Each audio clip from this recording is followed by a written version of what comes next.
축복하며 서로 인사하겠습니다. 하나님께서 집사님에게 복 주시기를 원합니다. 시작. 하나님께서 집사님에게 복 주시기를 원합니다. 앞뒤로 한 번 더.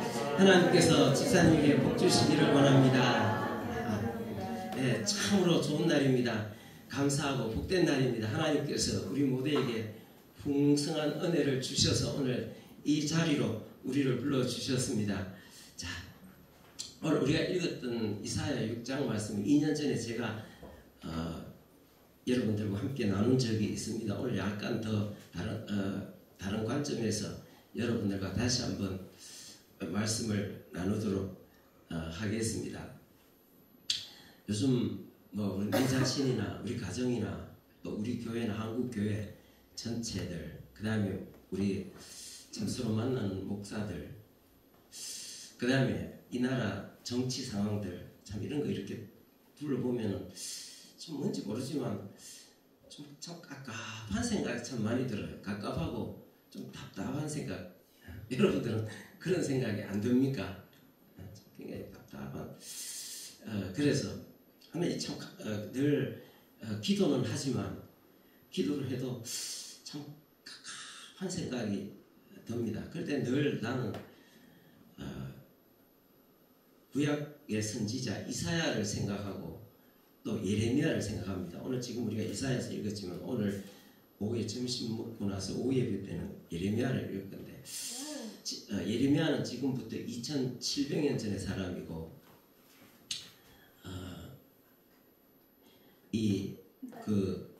예레미야는 2600년 전의 사람입니다. 참 지금 내 심정이 이사야가 바로 내 심정하고 비슷할까? 예레미야가 내 심정하고 좀 비슷할까? 그런 생각들 참 자주 저는 합니다.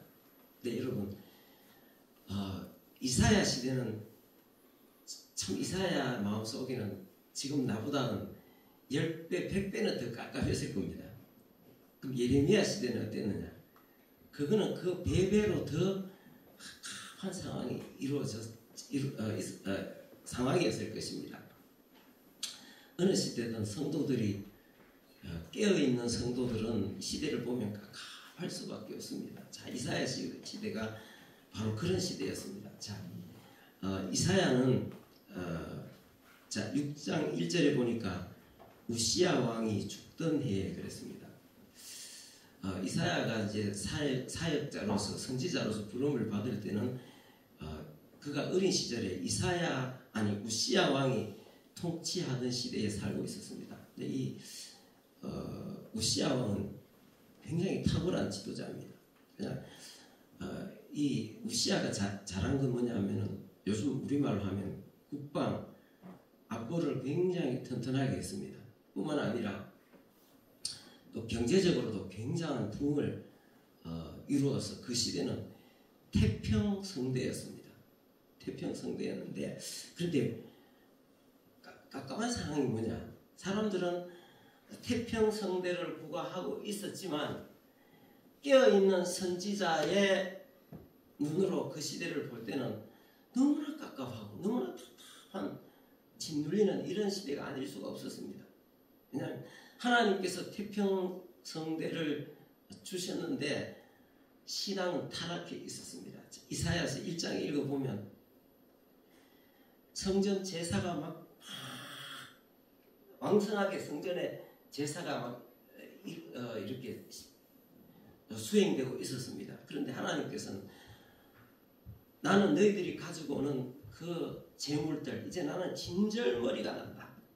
그리고 안식일이니 뭐니 모이는 그런 모임 자체가 내게는 너무나 스트레스가 된다. 이게 바로 오늘 우리가 한국 교회의 모습, 우리 나를 포함한 우리 목사들의 모습, 한국 교회의 모습이 아닐까. 하나님께서 가져오는 재물 자체, 그 다음에 모이는 모임 자체는 나는 너무 막 내가 딴 거 왜 누가 가지고 오라고 했나? 나는 막 그것 때문에 내가 스트레스 받는다. 하나님께서 그렇게 말씀하신다니까요. 1장에 그 말씀이 있습니다. 여러분 성전 제사가 뭡니까? 성전 제사는 이렇게 모이면 성전에서 성전에서 제사를 드리는데 그 제사에는 번제가 있습니다. 번제가 있고 그 다음에 화목제, 속죄제가 있습니다. 이 제사를 때 짐승을 잡아가지고 피를 뿌리고 기름을 태우는데 이게 의미가 뭐겠습니까? 속죄제는 하나님, 내가 참 하나님 앞에 말씀대로 살지 못했습니다. 말씀을 내게 비추어 보니까 내가 하나님 앞에 너무 부족합니다. 내 죄를 용서해 주옵소서. 그리고 앞으로는 말씀대로 살기를 원합니다 하고 회개하는 게 바로 그 속죄제입니다. 그 다음에 번제는 뭡니까? 하나님, 내 자신을 주님 앞에 드리겠습니다. 내 자신을 주님 앞에 드려서 주님이 기뻐하시는 삶을 드리겠습니다 하는 게 그게 번제고, 화목제는 뭡니까? 나의 모든 것이 다 하나님 은혜로 되어진 것입니다. 감사합니다 주님. 앞으로 더더욱 냅두고 말라 그래. 자도록 냅둬요. 자, 더더욱 하나님 앞에 내 자신을 드리겠습니다. 그렇게 해야 되는데 그런 의식들은 아무것도 없고 그냥 제사 자체가 미신적인 것. 송아지를 드렸으니, 염소를 드렸으니, 수양을 드렸으니, 많이 드렸으니 하나님께서 내게 복을 주실 거다는 그런 미신적인 생각. 그리고 그의 삶은 엉망진창이었습니다. 엉망진창이었습니다. 얼마나 그 공직자들이 부패하고 타락했는 제사장들, 그 다음에 선지자들, 공직자들 다 부패하기 이를 데가 없습니다. 보면 막 온갖 거짓과 도둑질과 이런 것들이 만연해 있었고, 또 정치하는 사람들은 그 10장에 보면은 어떻게 참 오늘 우리나라 상황은 너무 비슷한 거, 정치, 종교, 문화, 우리 나라 상황은 좀 비슷한 온갖 불법적인 법을 만들어내가지고 막 공포하는 거예요. 그래갖고 자기들을 위해서 10장 1절에 나옵니다. 그러니까 우리 시대도 한심하지만 참 그 시대도 한심하게 이럴 데가 없는 시대. 뿐만 아니라 또 그 시대는 점차적으로 지금 이게 세계적으로 국제적으로 굉장히 위태롭게 되는 나라가 위태롭게 되는 위험 상황으로 가고 있었습니다. 국제관계가. 그러니까 아무리 시대가 지금 태평 시대라고 하지만 하나님 앞에서 깨어있는 선지자는, 깨어있는 사람은, 선지자들 중에서도 아무 개념 없는 선지자들도 굉장히 많았습니다. 그런데 이렇게 깨어있는 선지자는 그것을 보면 답답한 거. 그래도 여러분 답답한 데서 끝나면 안 되겠죠. 그래서 답답할 때, 우리는 이렇게 답답할 때 어떻게 해야 됩니까? 기도를 하는 것입니다. 자, 6장 1절 말씀 읽어봅니다. 시작. 우시야 왕이 죽던 해에 내가 본즉 주께서 높이 들린 보좌에 앉으셨는데 그의 옷자락은 성전에 가득하였고, 우시야 왕이 죽던 해 그 아주 탁월했던 리더십이 강했던 나라를 태평성대로 이끌었던 우시야 왕이 나중에 교만해져 가지고 성전에 가서 자기가 직접 향을 피우겠다고, 그 성전 안에 제사장에 들어가면 안 되거든요. 근데 자기가 들어가고 나는 대단한 사람이야. 내가 오늘 왜 제사장들만 성전에 가서 향을 피우는, 나도 향을 피워보겠다 해서 성전 안에 막 들어간 거야. 제사장들이 많이 있는데도. 그래갖고 그 안에 가서 향을 피우다가 하나님께서 진노하셔갖고 그게 문둥병자가 됐어요. 그래서 문둥병자가 되어서 격리돼서, 격리라는 말 많이 들어봤잖아요, 그죠?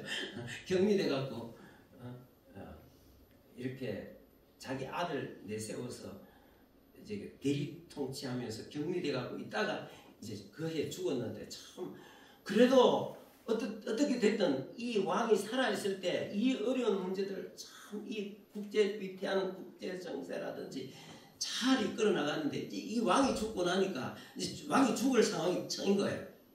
문둥병을 앓다가. 그러니까 이사야가 답답한 거지. 그래서 이제 성전에 가서 기도하다가 하나님께서 이사야에게 환상을 보여주셨습니다. 너무나 놀라운 충격적인 환상입니다. 근데 성전에서 뭐 유대인들이 손 들고 기도하잖아. 손 들고 이렇게 기도하는데 뭐 눈을 떴는지 눈을 감았는지 모르겠지만 앞에 뭔가 환상이 쫙 보이는데 하나님 하늘나라에 하나님의 보좌가 쫙 있는데 거기에 하나님이 앉아 계시는 거예요. 하나님의 모습이 보이는 게 아니라 높이 들린 보좌에 하나님이 앉아 계시는데 옷자락만 보이는 옷자락이 성전에 깜짝 놀라고 와, 그 모습이 너무나 장엄한 거예요. 그런데 거기 보니까 앞에 자 2절 읽어보겠습니다. 자 2절 말씀 읽어보겠습니다. 2절 말씀 시작. 서랍들이 모시고 섰는데 각기 6날개가 있어 그 둘로는 자기 얼굴을 가리었고 그 둘로는 자기의 발을 가리었고 그 둘로는 날며 서로 불러 이르되 거룩하다 거룩하다 거룩하다 만군의 여호와여 그의 영광이 온 땅에 충만하도다 하더라.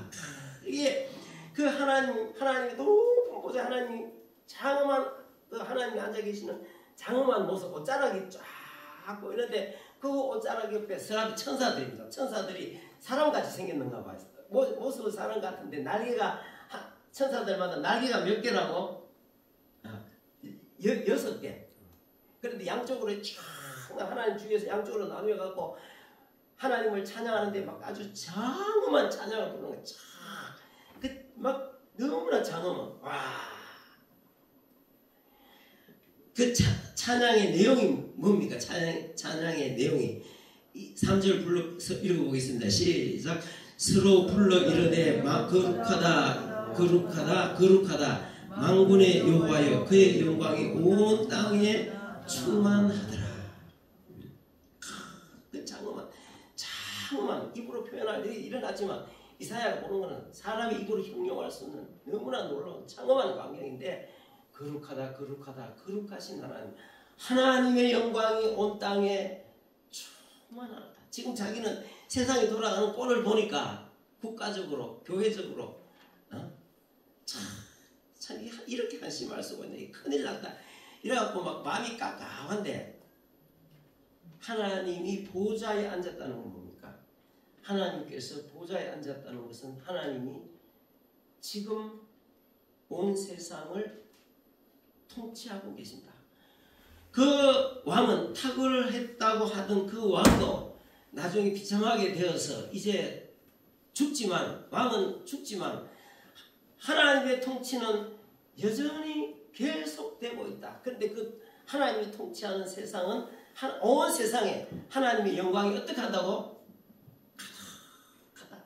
할렐루야. 아멘. 여러분 이것을 안다면 실제로 우시야 왕이 세상을 통치하는 것 같았지만 그 탁월했던 왕을 통해서 역사하신 분은 누구십니까? 하나님이 역사하신 분. 여러분 이 나라 자유민주주의 나라를 설계하신 분이 누굽니까? 초대 대통령 이승만 대통령 아닙니까? 그러나 그도 말전에는 초라하게 역사의 뒤로 퇴장을 했습니다. 그를 붙들고 그렇게 이 나라를 자유민주주의 국가로 이렇게 설계하신 분이 누굽니까? 그를 통해서 하신 분 하나님이십니다. 아멘. 그를 뒤이어 우리 흔히 말하는 뭐죠? 중흥의 민족 중흥의 대통령 그래서 누굽니까? 박정희 대통령. 박정희 대통령 그 비참하고 초라한 나라를 오늘 전 세계에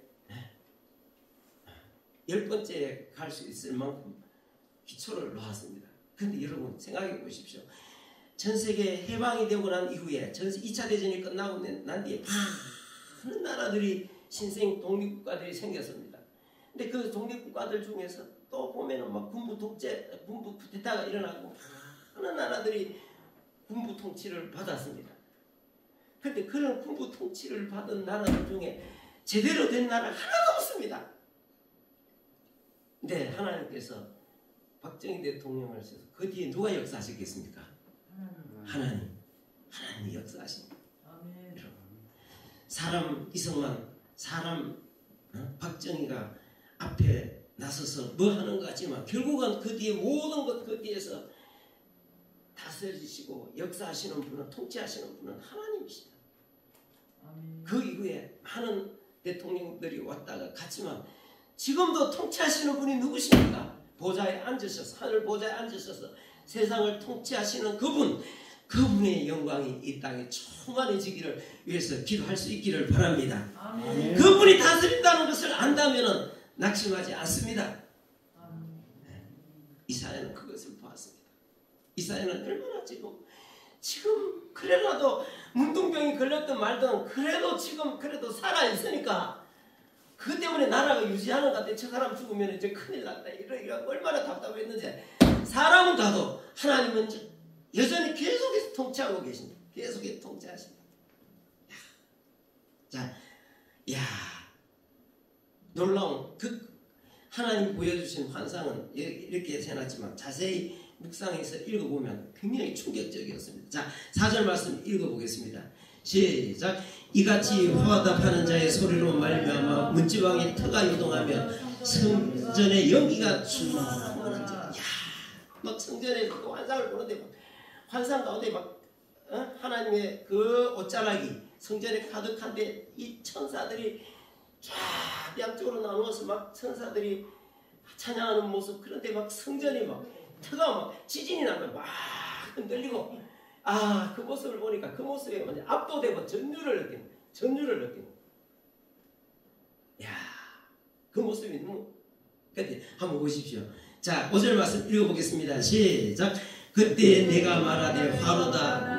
나 망하게 되었도다. 나는 입술이 부정한 사람이요, 나는 입술이 부정한 백성 중에 거주하면서 만군의 여호와이신 하나님을 만군의 여호와이신 왕을 배웠음이로다 하였더라. 근데 여러분, 이런 환상을 보았으면 하나님이 지금도 사람은 가지만 하나님은 여전히 통치하고 계신다 하는 이 놀라운 광경을 보았으면 할렐루야 감사합니다 아멘 이래 됐는데, 왜 아이고 망했다 나는 죽었다, 왜 이렇게 해서 가슴을 치면서 나 죽었다 왜 그러겠습니까?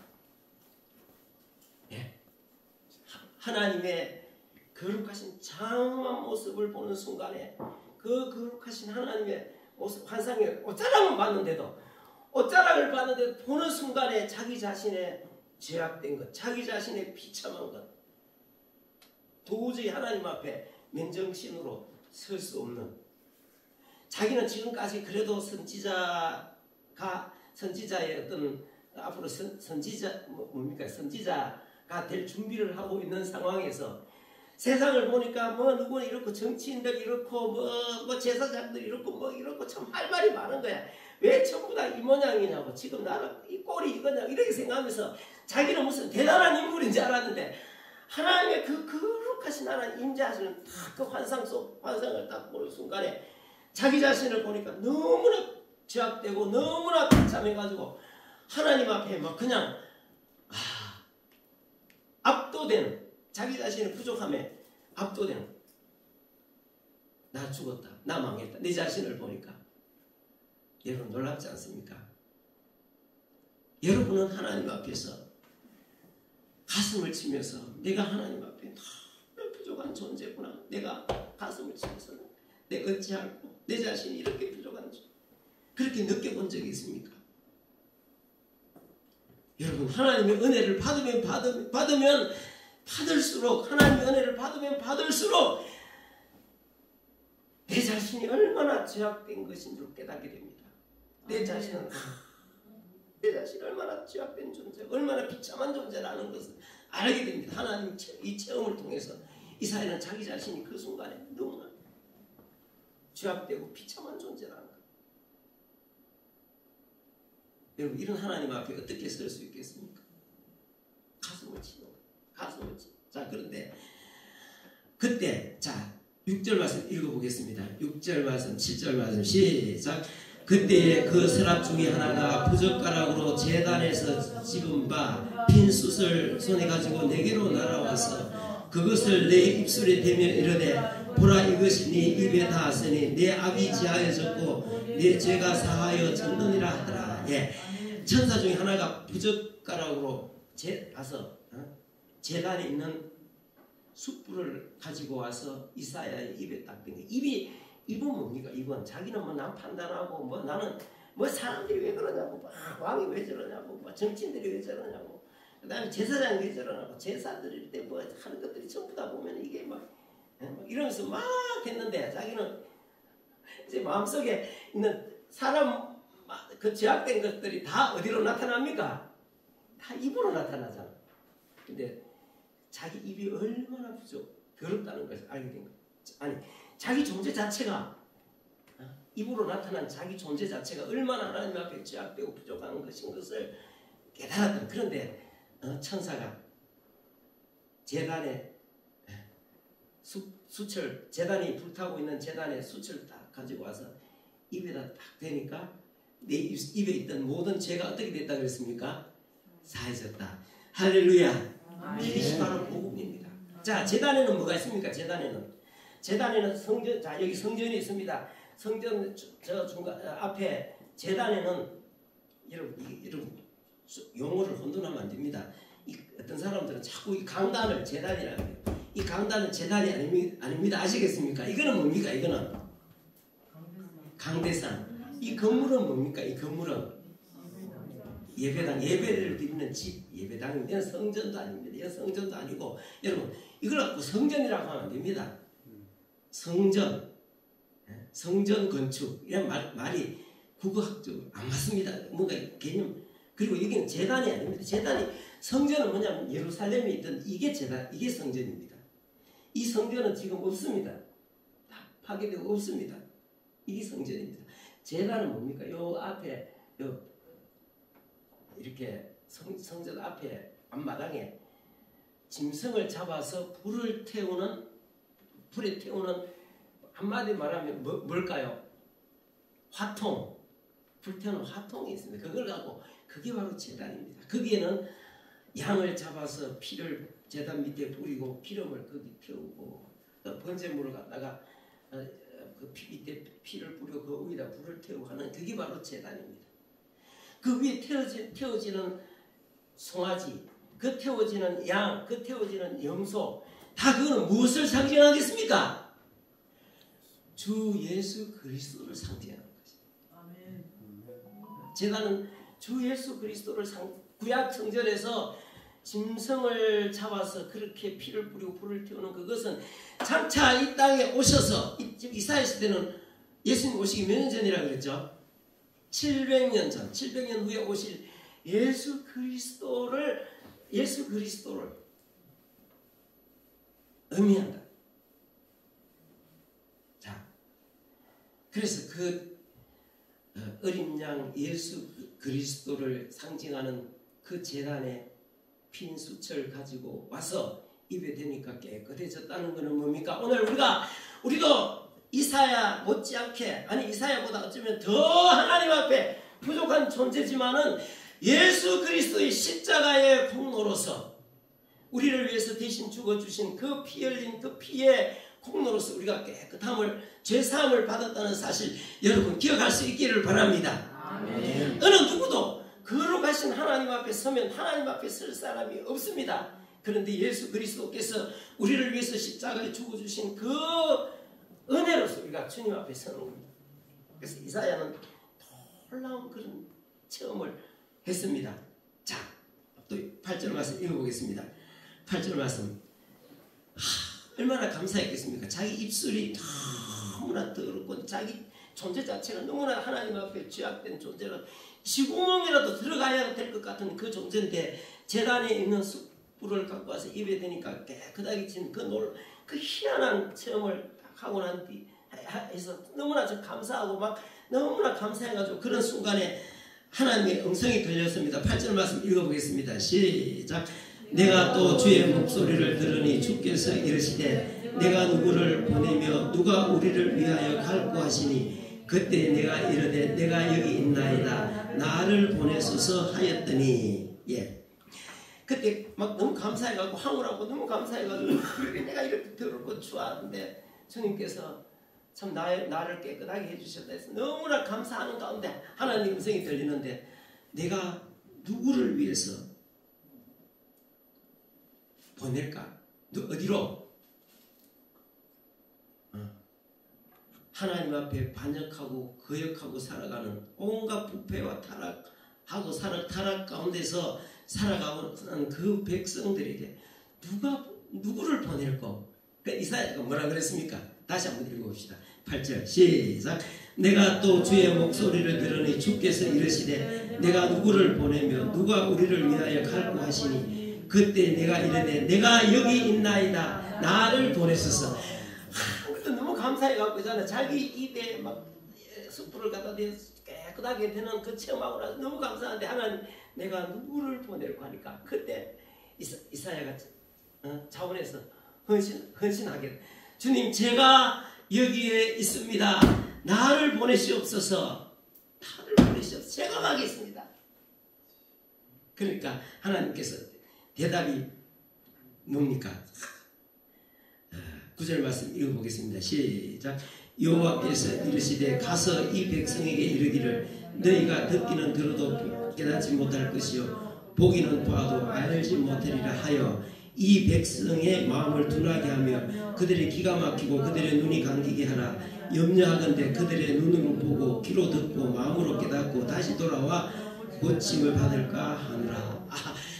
내 나를 보내주시옵소서. 그랬더니 하나님께서 좋다 가라. 가는데 그러면 네가 가서 외치면 저 타락한 정치인들, 저 타락한 제사장들, 타락한 선지자들, 그 온갖 미신적인 어떤 그런 부패하고 타락하고 허영심이 많고 온갖 사치와 향락에 빠진 백성들, 내가 진절머리 내는 그런 제사를 드리고 있는 저 사람들이 회개하고 새롭게 될 것이다 이렇게 말씀하실 것 같은데 그렇게 말씀하시는 것이 아니라 너는 가서 가라 전하라. 그렇지만 네가 그 말씀을 전할 때 그들은 뭡니까? 그들은 결과가 뭡니까? 자 다시 한번 9절 10절 다시 한번 이게 굉장히 중요한 말씀입니다. 이게 여러분 참 심각한 말씀입니다. 다시 한번 읽어보겠습니다. 9절 10절 시작. 여호와께서 이르시되 가서 이 백성에게 이르기를 너희가 듣기는 들어도 깨닫지 못할 것이요 보기는 보아도 알지 못하리라 하여 이 백성의 마음을 둔하게 하며 그들의 기가 막히고 그들의 눈이 감기게 하라. 염려하건대 그들이 눈으로 보고 귀로 듣고 마음으로 깨달아 다시 돌아와 고침을 받을까 하노라 하시기로. 이게 무슨 말입니까? 네가 전하면 그들은 네 말을 듣고 아멘 하고 뉘우치고 고치고 새롭게 되는 것이 아니라 어떻게 된다고? 기가 막혀갖고 말을 알아듣지 못하고 깨닫지 못하고 보지 못하는 그런 기머거리 벙어리 소경이 된다 그 말입니다. 이게 무슨 말이겠습니까? 여러분 이게 참 우리가 오늘 심각하게 들어야 될 말씀입니다. 하나님께서 지금까지 선지자를 적게 보낸 게 아닙니다. 그 당시에 이사야와 같은 시대의 선지자가 호세아, 미가 또 여러 명 있어요. 아모스 전부 다 그 시대 사람들입니다. 계속 하나님의 말씀을 전했는데 그 사람들은 들을 생각도 안 하는 거예요. 들을 생각도 여전히 선지자들을 계속 지금까지 많은 선지자들을 보냈지만 동시대도 얼마나 유명한 선지자들이 있었습니까? 그런데 그들은 도대체 하나님의 말씀에는 전혀 관심이 없는 것. 우리가 어떤 친구들이나 어떤 누구나 아니면 자녀들이나 이렇게 이야기하다가 내 말을 안 들으면 내가 말이 안 통하면 어떻게 합니까? 그래 알았다. 난 모르겠다. 그럼 네가 알아서 네가 그러면은 네 알아서 네가 해라. 네가 어떻게 되든지 나는 책임 못 진다. 그러잖아요. 지금 이 말씀이 그런 말씀입니다. 네가 가서 전해도 듣지 않을 것이요. 결과적으로 그러면은 깨닫지도 못하고 무슨 말인지 순종하지 않고 관심도 없는 그들에게 그냥 알아서 그냥 지네들 책임지도록 내버려 두는 것. 여러분 하나님 앞에 심판 중에서 가장 무서운 게 뭔지 아십니까? 이 땅에 살면서 하나님께서 그래 네가 알아서 나는 네 책임 못 진다. 깨닫든지 말든지 순종하든지 말든지 네 알아서 해라.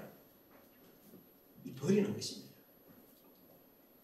여러분 우리가 하나님 앞에 이런 일을 당하면 얼마나 비참하겠습니까? 우리가 하나님 앞에 말씀에 순종하고 말씀에 순종하고 살고 하나님 앞에 결단하고 살면은 하나님께서는 더 은혜를 주십니다. 더 은혜를 주십니다. 더 은혜 주시고 또 하나님은 뭔가 자꾸자꾸 주고 싶어하고 열어주시고 그래서 신앙이 성장하게 만들고 다 크게 넓어지게 만들고 열매를 맺게 하십니다. 그러나 자꾸 이렇게 당시 이사야 시대의 사람들처럼 이런 식으로 나가면 알아, 알아, 네 알아서, 네 알아서 뭐 되든지 말든지, 나 책임 못 진다. 네 알아서 뭐, 네 하고 싶은 대로 해라. 이렇게 하나님 버리신다니까. 그러니까 이사야 보고 하시는 말씀이 네가 가면 그렇게 될 것이다. 그러기에는 하나님의 마음이 얼마나 안타깝냐. 안타까운 그런 말씀까지 하시겠냐 그 말입니다. 아니 자식들하고 뭐 이야기하는데 막 자식들하고 의견이 팽팽할 수 있잖아요. 옛날 같으면 자식들이 다 하잖아. 예, 알았습니다. 하는데 자식들도 인천희 집사님 자식들 마음대로 안 되죠. 안 되잖아. 아마 안 들을 때 그러면은 에이 모르겠다. 네 알았어. 난 너 모른다. 그럴 때 진짜 그 부모 마음이 얼마나 답답하겠습니까? 그죠? 그런 것처럼 하나님의 심정이 바로 그런 심정인 거예요. 이사야가 나를 보내시옵소서 제가 가겠습니다 이럴 때 네가 가면은 죄인들이 회개하고 변화되고 새롭게 되고 막 대단한 일이 일어날 것이다. 그게 아니라 이런 소리 들으니까 이사야도 답답한 거예요.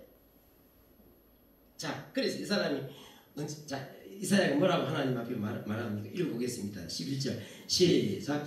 내가 이르되 주여 어느 때까지니까 하였더니 주께서 대답하시되 성읍들은 황폐하여 주민이 없으며 가옥들에는 사람이 없고 이 토지는 황폐하게 되며 여호와께서 사람들을 멀리 옮기셔서 이 땅 가운데 황폐한 곳이 많을 때까지니라. 다 결국은 불순종하다가 다 망할 때까지 그렇게 하겠다. 와, 그래 되면 되겠어요 안 되겠어요? 우리는 하나님 앞에 은혜를 사모하고 주여 깨닫게 해 주시옵소서. 주여 말씀대로 살겠나이다 하고 또 깨닫는 대로 순종하고 말씀대로 살고 그러면 하나님께서 점점 더 많이 깨닫게 하시고 점점 더 은혜를 주시고 점점 넓혀주시고 그렇게 되지만 자꾸 불순종하면 닫아버리면 아무것도 못 깨닫습니까? 아무것도 못 깨닫습니다. 그러면서 하나님은 이런 말씀을 하십니다. 자, 13절 말씀 읽어보겠습니다. 13절 시작. 그 중에 10분의 1이 아직 남아있을지라도 이것도 황폐하게 될 것이나 밤나무와 상수리나무가 배임을 당하여도 그 그루터기는 남아있는 것 같이 거룩한 씨가 이 땅에 그루터기가 되리라. 자, 이런 그림 한번 보십시오. 자, 이런 그림 무슨 나무인지 구글에서 왔습니다. 나무가 저게 그루터기입니다. 나무를 밑동을 잘라버리니까 자른데 그걸 죽는 게 아니라 옆에서 뭔가 새싹이 딱 올라오잖아요. 자, 밤나무, 상수리나무. 밤나무나 상수리나무는 굉장히 튼튼한 나무입니다. 굉장히 튼튼한 나무고 아주 우람한 나무입니다. 그런데 그 당시 이스라엘 상황이 겉으로 보기에는 굉장히 우람하고 막 잎이 무성한데 진짜 그야말로 열매가 없는 그런 나무. 그래서 내가 이제는 나무 자체를 탁 잘라버리겠다. 잘라가지고 그루터기만 남기고 확 잘라버리겠다. 그리고 나서 그 그루터기에서 새순을 받아서 내가 다시 그 새순을 받아서 내가 다시 시작하겠다. 우리 이거 농사 짓는 분들 계시지만 나무 막 잘못해놓으면 나무 이상하면 어떻게 합니까? 가지치기 하잖아요. 근데 이거는 그냥 가지치기 좀 해서 되는 게 아니라 완전 다 잘라버려야 돼요. 그리고 나서 여기에서 내가 새순을 받아서 다시 하겠다. 우리가 잘라지면 되겠습니까? 안 되겠습니까? 안 되겠죠. 주님은 결국은 하나님께서 당시 이스라엘 바벨론 포로를 통해서 바벨론 침략을 통해서 완전히 다 잘라버리고 거기에서 뭐가 났습니까? 세손을 받아서 오늘 그 세손을 받은 게 누구겠습니까? 바로 예수 믿는 오늘 우리가 세손입니다.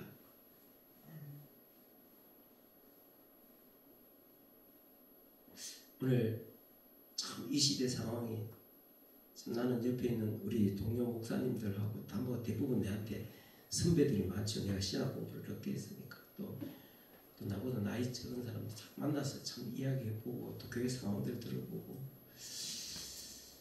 참 여러 가지 또 교회 정보들을 이렇게 보면 참 진짜 깝깝한 것 많습니다. 진짜 이 시대에 하나님께서 이렇게 말씀하십니다. 이게 뭐 우리나라 정치 상황도 뭐 말할 것도 없고 교인들도 일반 성도들도 마찬가지고 목회자들도 보면 참 하시 답답하다니까. 이 목회자들 말하는 거 들어보면 답답한 생각이 들어요. 어떻게 해야 될까요? 우리는 주님은 우리에게 우리는 오늘 여기 있는 우리 비록 의성의 여기 시골에서 한쪽에서 몇 명 안 되지만 주님 앞에 이렇게 세손을 받은 세손처럼 되어질 수 있기를 바랍니다. 아멘. 그래서 그 세손이 자라서 하나님의 영광을 참 너무 약하잖아. 참 너무 약하잖아. 저 우람한 거 탁 잘라내고 옆에 도달한 세손 너무 약하지만 하나님 나 이거 세손 받아갖고 이 세손으로 나는 새로 시작한다. 하나님 이렇게 말씀하십니다. 우리 모두가 이제 하나님 앞에 새롭게 되어서 세손처럼 되어질 수 있기를 바랍니다. 기도하겠습니다. 아버지 하나님 감사합니다. 오늘도 하나님께서 저희들에게 은혜를 내려주시고 하나님 앞에 나와서 예배드리며 이 시간 순서에 따라서 하나님의 말씀을 상고했습니다. 지금부터 2700년 전의 상황 참 오늘 우리의 상황과 너무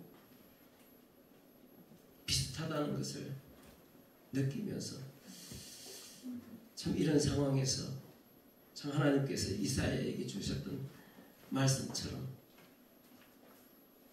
그 시대에 하나님께서 그 우람한 나무를 찍어버리고 그 그루터기에서 세순을 받아서 하나님 새로 시작하셨듯이 우리 믿음의 교회가 우리 사랑하는 성도들이 하나님 앞에 참 세손처럼 되어지기를 원합니다.